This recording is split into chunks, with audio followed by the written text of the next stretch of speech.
Alright,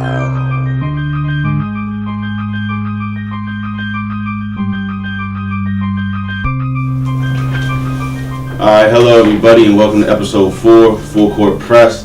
It's the last episode for a while. Lincoln University, about to graduate. So is my man right here. I got two new guests today, you feel me? These my good men, met them up here when I first came up here. So I'm going to let them introduce themselves. The GP from Brooklyn. Brandon Harding from Queens. Alright, so my two men, we all play sports in here, so this will be a good little show we got going right here. Alright, so after seeing Patrick Mahomes once again show off, it's hard for me to say who's the MVP right now. I was thinking Drew Brees early, but it's hard for me to decide right now. Who do y'all think? I don't know, man. I'm gonna have to go with Patrick Mahomes because if you think about it, he's not a rookie, but this is kind of like his first year to really getting some playing time. Yeah. And he's showing out, so I don't know. I seen Drew do this before, but it's just something about Patrick Mahomes. That offense is really electric, bro. Yeah, and I mean, they don't have no new pieces. It's just a new quarterback, so I just think I got to give it to Patrick Mahomes. Yeah, they actually losing pieces. Yeah, and they still balling. Kareem Hunt's gone. Don't seem to affect him that much. Kendrick West put in, he's balling, so definitely. I think I'm gonna have to go with Drew Brees on this one. I think when you look at Drew Brees, you see, he's been in the league for a very long time. He's 39 now. Yeah, he's 40, up there. He's up there in age, I didn't see Brett Favre playing like this when he was on the ladder in his career. He had some spurts, but he didn't. Drew was, it's Drew Brees. It's just Drew Brees. But I feel like the NFC is a harder conference to play in. I feel like defenses are more physical. I feel like it's tougher in the NFC, honestly. I like Patrick Mahomes. He's young, he's a gunslinger, but he also is very accurate for being a gunslinger. But I just feel like his weapons are good enough for where he doesn't need to. He just needs to do what he did in college. Like, he just needs to throw the ball. Mm-hmm. Yeah, he like doing that, so they put him in a good situation. But I feel like go either way. For real, I feel like Drew Brees having a good season. I feel like Patrick Mahomes having a good season. Probably Patrick Mahomes having a better statistical season than him, but I still like Drew Brees for MVP just because of his age. Yeah, definitely. So y'all saw that no-look pass. Yeah. How y'all feel about that? That was different. I ain't never seen nothing like that before in my life. Yeah, I don't think I ever seen that either. That was crazy. And I was watching it, and I didn't even peep at first until they rewinded it. And it was on the money, like on the money. Dime. Definitely. All right, so the Cowboys are still winning. I'm gonna have a question. Do y'all think it's more Amari Cooper the reason they winning, or they defense? All right, so I look at Dallas. Last game, Amari Cooper, I believe we had 3 touchdowns. He scored the overtime, the crazy play. Mm-hmm. It's like, wow, Amari Cooper. Okay.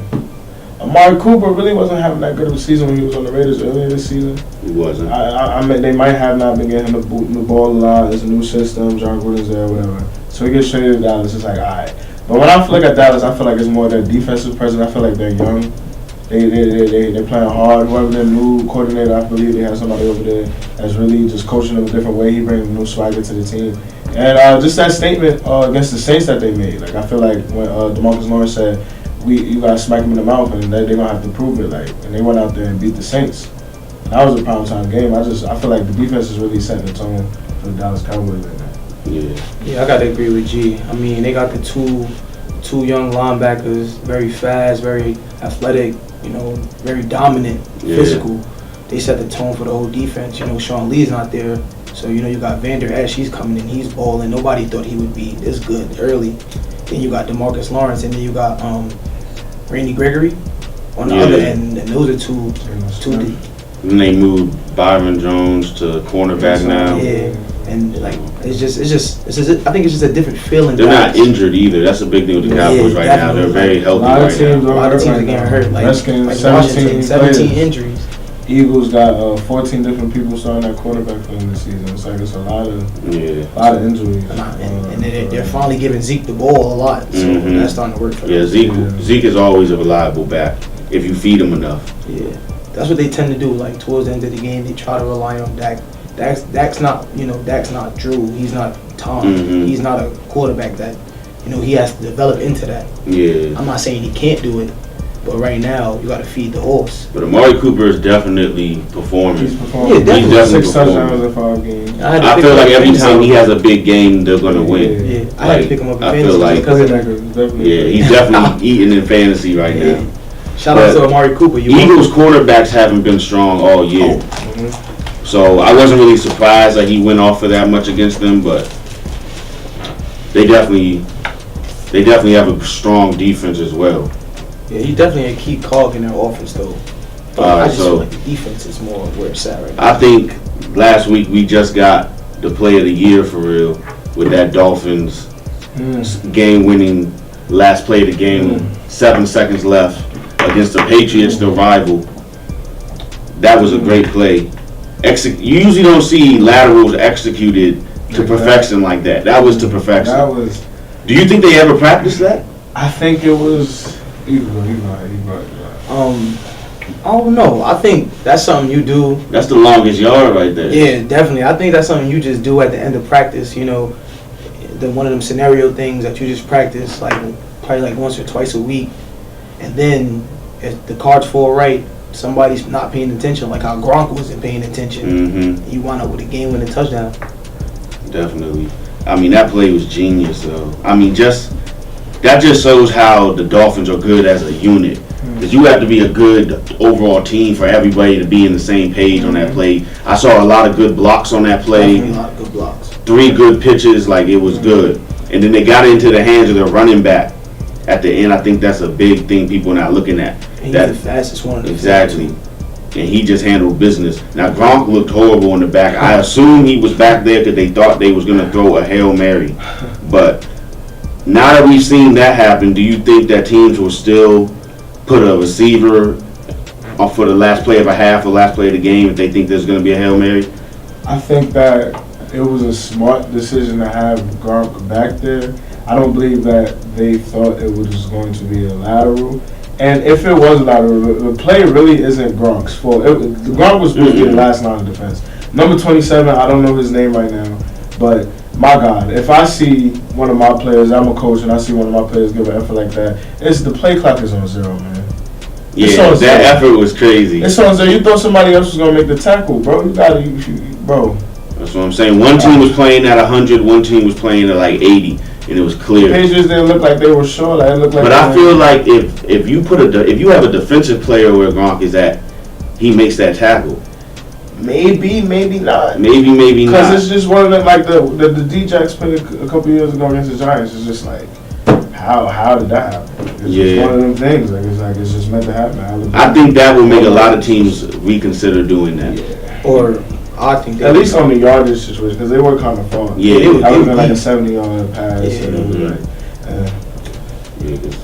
But I'm pretty sure Belichick would never do that. Man. That was probably one of the worst coaching flaws in Patriots history. Yeah, definitely. Because they don't slip up. Like that. They don't slip up much. But I gotta say that's not the only reason they lost that game, because they missed 2 or 3 field goals that game too, close field goals. A lot of missed field goals this year. It has extra points as well. Costing people games. Definitely. All right, so Kareem Hunt is currently on the exempt list. We talked about this last episode a little bit.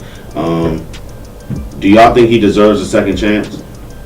From what I've been hearing, I've been doing my research on this. I've gone on the ESPN app, Bleacher Report. From what I'm hearing, I just heard that, she was saying some wild obscenity. She called him the N-word. She was spitting at him. Not to justify him putting his hands on her, but I feel as though he should get a second chance somewhere, if anywhere. I don't think he should be exempt from the league for good, Yeah. like Ray Rice, because that was a totally different situation. But I just feel like, you probably don't play for the rest of the year. Get your act together. You apologize publicly, take responsibility for your actions. Yeah, he has to get the legal situation figured out. Definitely feel like I feel like this thing with professional athletes. It's like, especially young athletes. It's like, I know you guys are on social media. You're watching TV. You with your family. I know you have millions of people trying to give you advice all the time. I'm pretty sure some of that advice is watch you hang around with, or watch you get yourself in a relationship with. And then it's like when you see, like you said, Ray Rice, like, all right, Kareem Hunt, I'm pretty sure he heard about the Ray Rice situation. Ironically, he was in the same number as Ray Rice. And it's a situation involving a female. Again, it's like, it's like, otherwise, like, yeah, he didn't do it, or she was doing this. And but it's like, when y'all gonna learn, like, it's not like you just don't put yourself in the situation. I understand you can't control things, but it's like, you can't let a female mess up your income. Like, you work so hard. Your life. You worked your life for this. And yet now it's being thrown away because of an argument. Because she called you the N-word or whatever she did, spit on him. Regardless, it's like, why throw away your life for just a female? Does he talk to us though?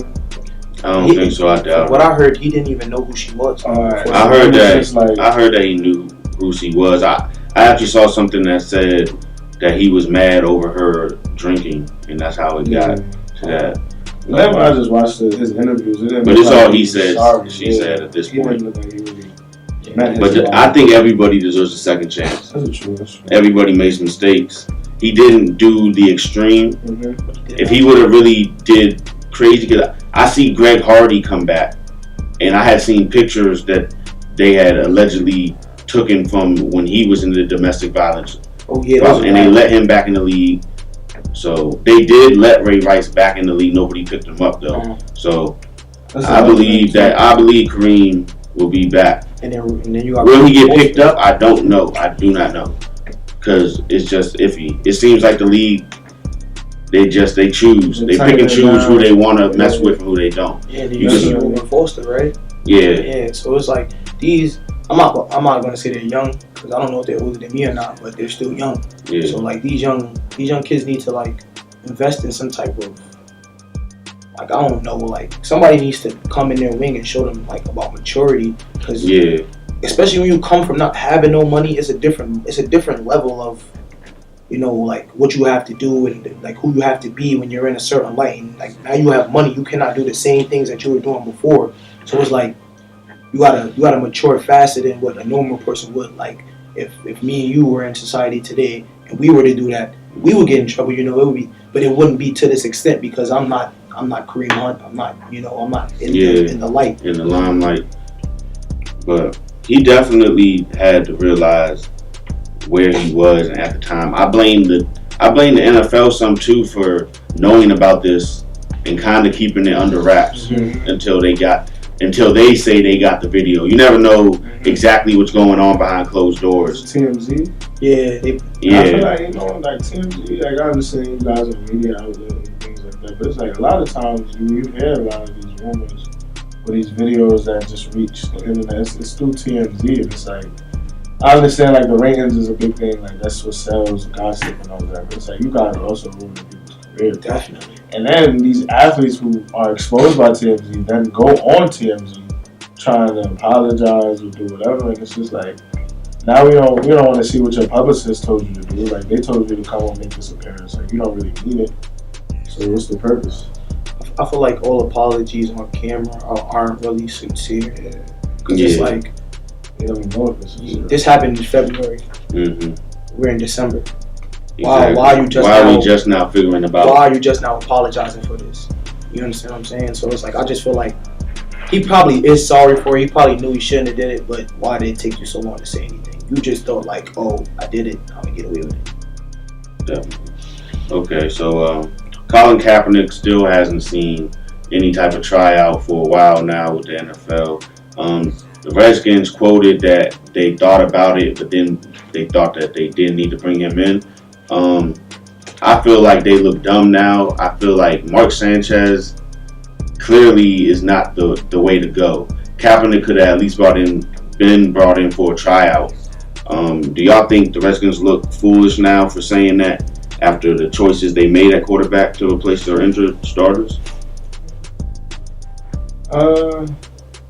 I feel like Kaepernick should be given a chance, just because when you look at who was brought in, or like who has been brought in the league, it's just like, I don't feel like skill-wise, like before it was like oh, he should be a starting quarterback. And I was like, I don't think he should necessarily be a starter, but I think he definitely deserves a backup position somewhere. At least a tryout. He's not even getting the chance to try out. There are many quarterbacks that I would say that are backups that are better than Kaepernick skill-wise, but I feel like it's just definitely like a sensitivity thing towards like their fan base, like different franchises. I don't think they want to give him a try because of how much of their support comes from a certain racial group, and I think they don't want to lose that support, so they'll just go around it, or like the Redskins did. Oh well, we gave him interest, like just to try to make it okay. Like they signed Reuben Foster or whatever, and they try to throw that bone out there, like, oh yeah, we gave Kaepernick his name a notice, but it's like I don't think it was really sincere. I think they just really don't want to touch the Kaepernick issue. I just feel like I wouldn't say it's time to give up because I'm a San Francisco 49ers fan, so I've seen Kaepernick at his best and at his worst. So I just think like this conversation is dragging on now. I just feel like he's not going to get a job, even though I feel like he's capable of being a starting quarterback. I disagree with Graham. I think he can be a starting quarterback in the NFL and have some sort of success, because you have quarterbacks in the league like Blake Bortles and like quarterbacks like that. Certain areas. Yeah, Nathan Peterman, stuff like that. Like they get chances. Why can't that man get a chance? But it's all about. I said statistics. It's all about politics and how people feel about certain things. But at the end of the day, he has one job, and that's to throw the football. And if he can throw the football better than somebody on your roster, why not pick him up? Exactly. And I hadn't heard about him in so long for real. Like I didn't even know if he was truly still auditioning to be a quarterback in the league. But to hear that he's not even getting tryouts at all, and he wants to get tryouts, that to me seems a little shaky. It's been a while, so I think it's almost time that we can close the book on him getting back into the league. As sad as that is to say. Yeah, he's staying ready though. I follow him on Instagram. He really. But his name will always hold weight. Yeah. No, he's definitely. He definitely is about what he talks about. In the NFL, like he will be credited with that. You know, the back-to-back NFC championships, Super Bowl appearance. Made the million more popular. Only thing I would say about this whole situation was it worth it? Like, was making this thing worth it to him? Like, does he feel like it was worth it? Like, him personally, I think him personally thinks it's worth it. Yeah, that's all that matters. But do you think it was worth it? I feel honestly, I just wanted to know why. I don't know, but I've never heard anything about him doing this while he was at Nevada. Mm-hmm. So I just want to know, like, I want to know when it happened, or like when did it occur to him that he needed to speak or use his platform to to raise awareness about issues. I feel like I believe he was he adopted? Yeah, he was actually adopted. And he was raised by a white family. But they always kept his black culture in him. So I don't know if he spoke about it like that, but I guess at some point when he became more famous, he began to see the platform he was on. Dealing from other white families and talking to kids and racial slurs and all that. And then you got to think about I forgot what I was about to say, but he has a bigger light now. You know, people know Colin Kaepernick. He's been to a Super Bowl. Yeah, his name holds more weight. If he did it in Nevada, it probably wouldn't have even made no noise. Was he about it? Yeah, like was he? Yeah, I know what you're trying to say. I never even thought about that. Definitely, you feel me? Like, was he? He probably wasn't. I know he's Greek. He probably wasn't, but but it was something that kicked in. But I know he always owned his blackness. Yeah. So I'll just leave it at that. And if you think about it, from him being at Nevada until now, like during that time when he got the job, like right when he got drafted and then when he got the job, there's been a lot of police brutality. It's really it's really ranking up now because we got social media everywhere. You got Instagram, you got everything. So now it's really out there, and I think he just was like, I had enough. Definitely. And then we sit and we put our hands across our chest for this flag, and it's not defending the people who have the same color of skin I do. He honestly just lost his job for just expressing how he felt about something. He didn't really do anything wrong. You gotta roll with the punches. But sometimes you have to stand up for what you believe in. How about the Rams just lost to the Bears last night? I kind of saw it happening because the Bears defense is very legit. I would take them as my favorite defense in the league. Eddie Jackson, another interception. He's an interception machine. You got Khalil Mack, who is just Khalil Mack. I don't even think I need to say anything more. And then you got a lot of different players. You got linebackers. The linebacker from Georgia just got his first interception. Yeah, Roquan Smith. Danny Trevathan. Do you think that they exposed the Rams some type of way? Because Jared Goff didn't look like the Jared Goff all season. I feel like it's more of the Bears are the Bears again. Like when you think of the Bears, and I just think of Chicago, I think of a gritty city. So when I think of those gritty cities, I like to see those gritty defenses, and I feel like in the past few years, Chicago hasn't had the stars or the players. They've had Tillman, fumble, but they haven't had a whole solid squad of just ballers in a while. Like you think about last time, I feel like they had that was Urlacher, Lance Briggs. That group. Yeah, back then, Richard Grossman quarterback and all that. But I feel like they just have a lot of ballers, like you said, Roquan Smith. They have Khalil Mack. They got Fuller. They got Eddie Jackson. They got Trevathan. They got Keem Hicks on there. Big boy Leonard Floyd down there. It's a lot of defense. They got length. They got young athletes in key positions for them. And Khalil Mack has just emerged as, I feel like, the best defensive. If not him, Aaron Donald, but between the two, it has, I don't know. But it's just, I feel like he's emerged as the best in the league this year. Yeah, Khalil Mack is definitely putting a stamp on it. I'm not going to say they exposed the Rams. I'm just going to say that this team, you know how, you put a super team together and you expect it to just automatically work? Mm-hmm. I think that's what it is. And their offense is very, very young. Besides Robert Woods, I think the rest of them are really young. Brandon Cooks isn't better right now. Then you have Todd Gurley. You have a young quarterback who's in his third year in the league, playing in Chicago, cold weather. He's playing in LA. Yeah, he didn't look comfortable in that pocket. So I think that's just something that he's got to get used to. He got to play. They haven't really been tested this year, really. Besides playing the Saints. They played Atlanta, and they were tested defensively. Atlanta came for their group. If they would have won that game, they would have got a first round bye. Mm-hmm.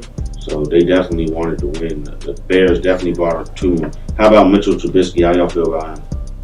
I like him, but I mean, his throwing is not all the way there yet. But he's a playmaker, and that's what I like about him. He's a baller. I like Mitch looks downfield, he scans. Once he don't see something, he just gets out. Get you them 7 yards, 8 yards first downs, and he just keeps the chains moving. That's what I want out of my quarterback. Keeping I'm the a chains Giants moving. fan.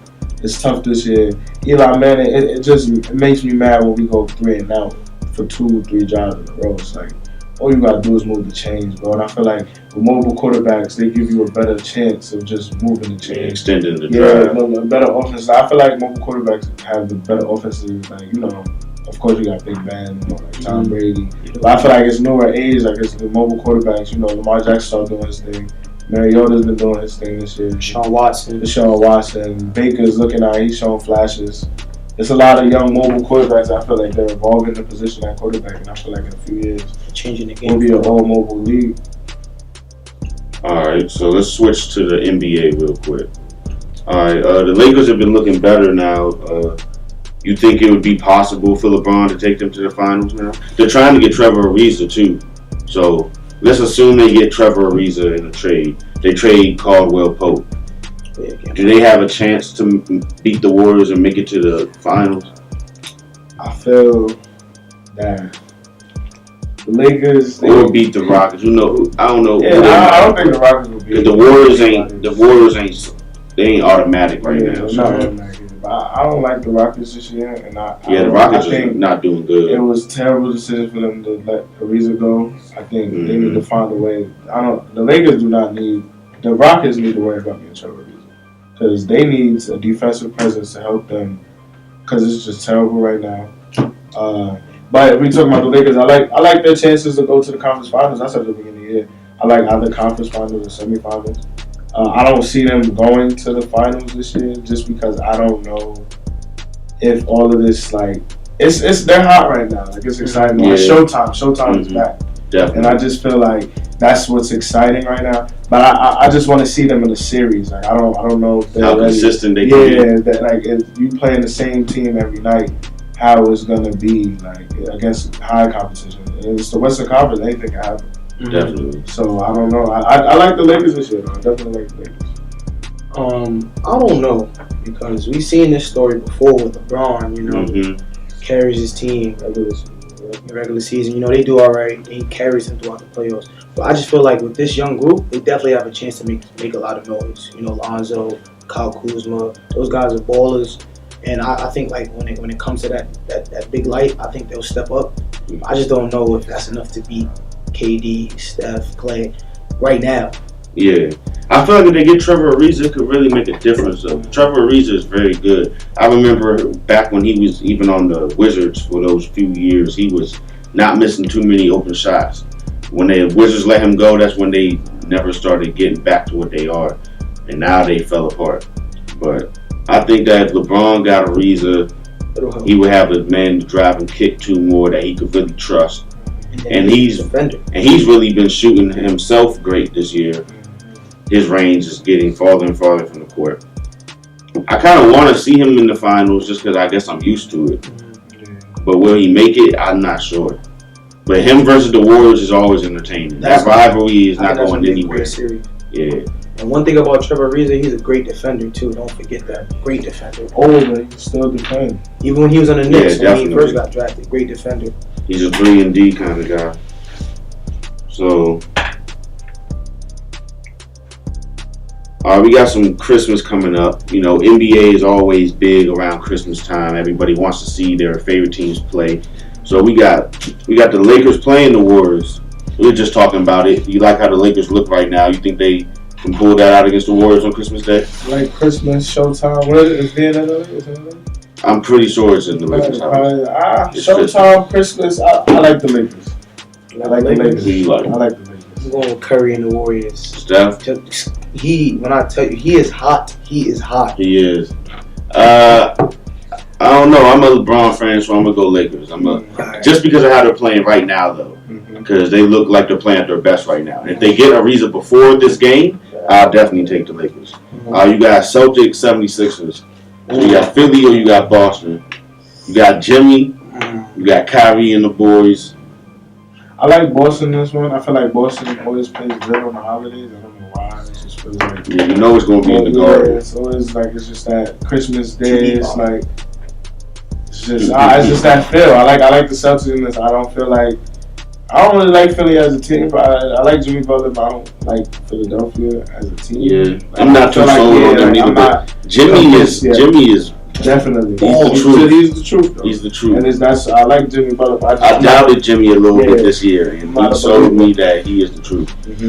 I'm gonna go out on a limb. I'm gonna take Philly in this one. I don't know. It's just something about Joel Embiid that just I don't know. He really just. He can when I watch him the play, that's just a finesse. He reminds me so much of Hakeem Olajuwon, the way he approaches the game. He's a little more trash talking. I never really heard of Hakeem being like a big trash talker, but Joel really, his post game is impeccable. Like I seen a lot from him, and then he could stretch the floor. He can dribble the ball up the court. Then you have a 6. I mean, I know Ben cannot shoot the ball, but that is a big point guard. Yeah, that's a tall point guard. It's hard to match up with him. Yeah. I'll probably go. I'm gonna take Boston because Boston, they're so deep. Like they're the deepest team ever. Like if you ever play 2K and you play with Boston, you can't even play with all the players they got. Like you can't even use them all. So I just think the 76ers just won't have enough. And Kyrie is going to step up on Christmas Day. Jason Tatum is going to do good. So, as long as Al Horford can hold it down and somewhat limit the matchup with Embiid, I would expect Embiid to have more points. But as long as Al Horford can put up some points to counteract it, I think that Boston can pull it out. And they got a better coach. So, I think that always goes a long way. Should have got Coach of the Year last year. Definitely. So now you got Thunder. And you got Rockets. Oh, this is easy. I'm going with the Thunder. The Rockets just can't play no defense right now, bro. I don't know what it is. They got rid of Melo. They got rid of my boy Melo. They said Melo was the problem. They won like 4 or 5 games in a row. Then they start. Do you know that they're 14th in the West right now? 14th, 13th, around there. Yeah, they're not doing good at all. They just can't play defense. And then when you're not really, they're a scoring team. When you're not scoring, like how the NBA demands now, like we're getting games that's going into 120, 130. You can't do that every night. You got to play some type of defense. They just can't do it. So I got the Thunder. Paul George is getting hot too. Who you got, Thunder or Rockets? Well, let me just say that this is no surprise to me. I believe this is about year 3, 4 in Mike D'Antoni's system. Oh yeah. I knew this was coming. Everybody knew it was coming. Everybody saw this happening, this wreck that is going on. James Harden, yes, he's a hell of a player. Chris Paul, hell of a player. Capella, I love Capella. He's a board monster. He could dunk and he does everything. But I just feel that this is Mike D'Antoni. This is what he does. He came to the Knicks. And he just stumped the place up. He's here at the Rockets. Now he's stinking the place up, and I feel like he needs to get the boot. Because it's history repeats. He went to the Lakers, did the same thing. It's just when are GMs and owners going to see that D'Antoni is good for the offense for the first 2 years, and then after that, your team is done. Yeah. Finished. I think they're taking that little sample size from him when he was in Phoenix with Steve Nash, Amari Stoudemire. It worked then. It worked for the Rockets last year. That team had defenders. And the year before that. It worked. Defenders. You see when they get down to it? I mean, I understand D'Antoni has never been good. He's never been good. Yeah, he's never been good with defense. He's never been able to hold a consistent team together. We know this, but I don't know. It's something about the Rockets. I haven't even watched them that much this year, but the record speaks for itself. You feel me? It speaks for itself. Definitely. But they don't play defense, so any team that can play some defense against them is going to win the game. It's that simple. All right, so Bucks and Knicks. Oh, come on, man. Y'all think the Greek Freak going to jump over somebody again? No, New York Knicks, we're going to win. We beat them, what was that, last week? Kevin Knox had 26 points. The rookie is here. I got the Knicks. I like Kevin Knox. I knew he was going to be good coming out. Some people doubted him. I like the Knicks in this one. Got Big Mitch down on the block. Definitely. I like his energy. Sneaky pick. I don't know if young man Trey going to be back by then, but hope he there. Herzonia, I see you with the dunk on, boy. Oh, yeah. I like that. Step over. I like that. I like that. Bring it back. I like that. I'm taking the Bucks. I like that. I'm definitely taking the Bucks. It's a tough one. I'm going to go Knicks. I'm a Knicks fan. I'm going to go Knicks. Just because you reminded me, I'm going to take the Bucks. Knicks. Because the Greek, he got to redeem himself after getting dunked on like that last time. He said he wanted to punch him in the face when they asked him about it. So, I got the Greek Freak. And I like the Bucks. If they can hit their threes, they hard to beat. Mm-hmm. So as long as they can make it rain, I assume this one is at Madison Square Garden. Christmas Day. You feel me? Lucky Porzingis playing. So I'm going to take the Bucks, though. How about Jazz and Trailblazers? That's the late night game. I'm not really that Jazz Trailblazers. I don't like the Jazz this year too much, though. I'm going to take Trailblazers. I feel like that's one of them Bleacher Report games, I like to call it. You just get the highlights from that one. You just check the final score. Like nobody really gonna be up watching that unless you're in the house on Christmas Day, like just on some late night. Because I feel like that game at 11 o'clock, 10 o'clock. Yeah, you're probably gonna do something else by then. So I don't know. I like the let's go Jazz in this one. D. Mitch, Spider-Man, all of that. The guys. He better play good. Listen, right now. This is for the people who don't live on the West Coast, who don't get to watch this man ball. Damian Lillard is the truth. That's all I have to say. I'm not talking about CJ McCollum. Damian Lillard is the truth. And on Christmas Day, he's gonna come and get buckets. I feel like that's the easiest game out of all of them. Like competition-wise, I think the Trailblazers should be able to handle the Jazz. Yeah, who's guarding him? Rubio? Come on now. Yeah, and CJ McCollum is crazy. Who's guarding him? D-Mitch, they could put Amino on him. No. He's gonna get his. He's gonna get his. Yeah. And what's the we gonna put him, Joe? What's the shooter? Yeah, Ingles. You can put Amino on. Joe Ingles is gonna get his too. Joe. Amino. All right, getting down to the end. Last two questions. All right, Markelle Fultz. Is he a bust? I saw something that said he might be the biggest bust. So is he a bust to you? I'm gonna just start with the bust. We can get to biggest bust. But. All right. So to me, number one overall pick. Number one overall pick. I remember seeing this guy's highlights from Washington all over social media a couple years ago. I didn't really know too much about him coming out of college. I just knew because of the videos that he was just a real good player, I guess. I wouldn't say he's a bust per se, because if you watch the games, he doesn't play too bad. He just doesn't have confidence in himself. And I feel like he just needs to find some confidence in himself. And he'll be a pretty solid player in this league.